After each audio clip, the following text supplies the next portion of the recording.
A ver, el tema de políticas culturales, en el trabajo que vengo haciendo, digamos, en general creo que toda política cultural de cualquier actor, social, comunitario, funcionario público, etcétera, etcétera, toda es una acción política sobre la cultura y siempre es pública.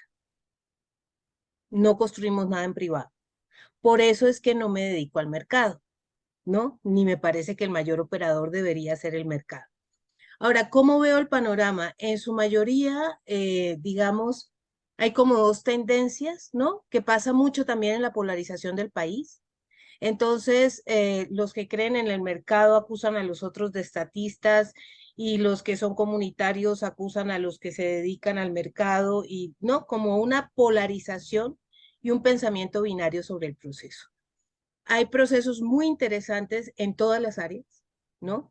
Lo que pasa es que la política no es el discurso que se escribe, esa retórica que está expresada en los documentos, que puede ser rebasada por la acción o puede ser acotada por la acción. ¿Qué significa eso?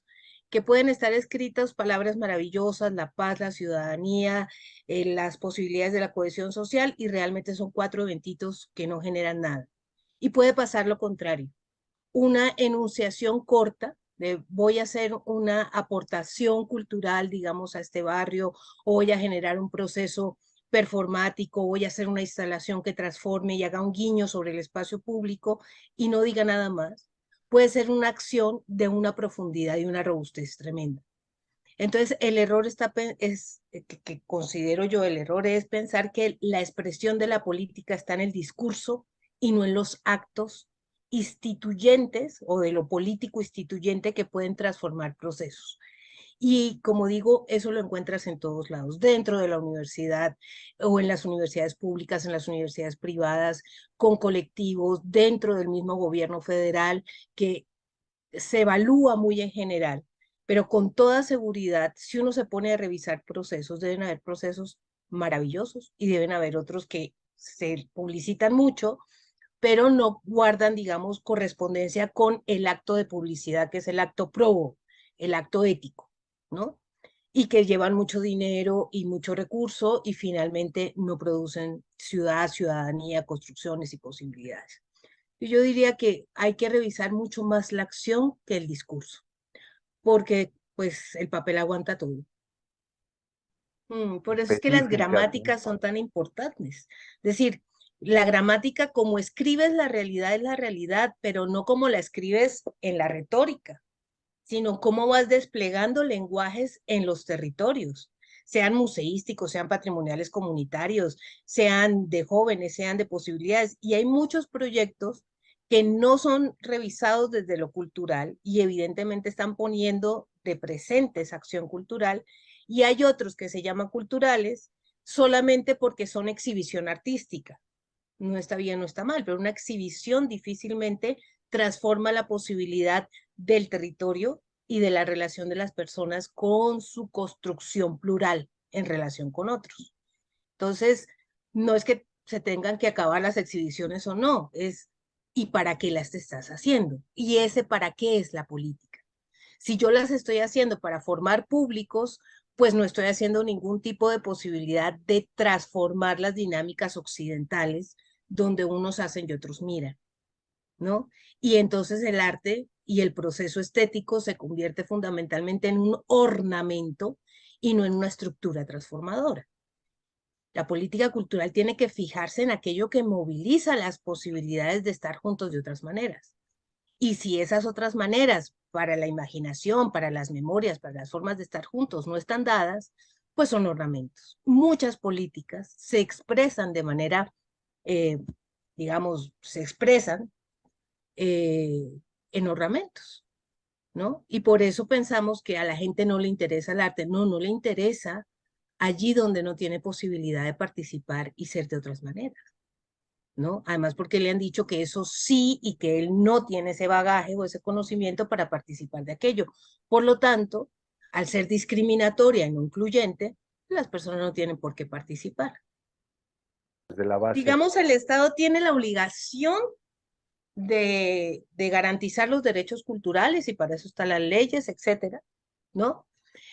Tiene la obligación de generar, digamos, procesos, detonar procesos de creatividad y procesos donde el patrimonio pueda ser generado de otras maneras. Pero en general se dedica a la conservación y al estímulo,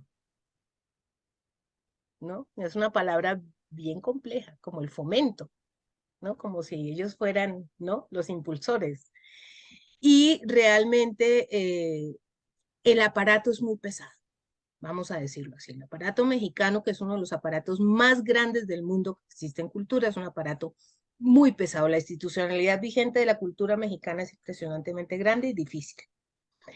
Y por otro lado, sus políticas, aunque se actualizan discursivamente, año con año van perdiendo recursos económicos.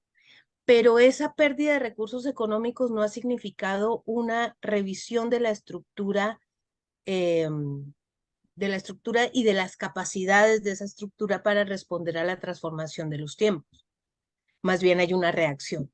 Entonces les quitan aquí, cortan allí y dejan 5 personas haciendo lo que hacían antes 20 y cierran esta oficina y ahora tienen que irse por allá y quitan un fideicomiso y abren un programa y no, es como muy reactiva.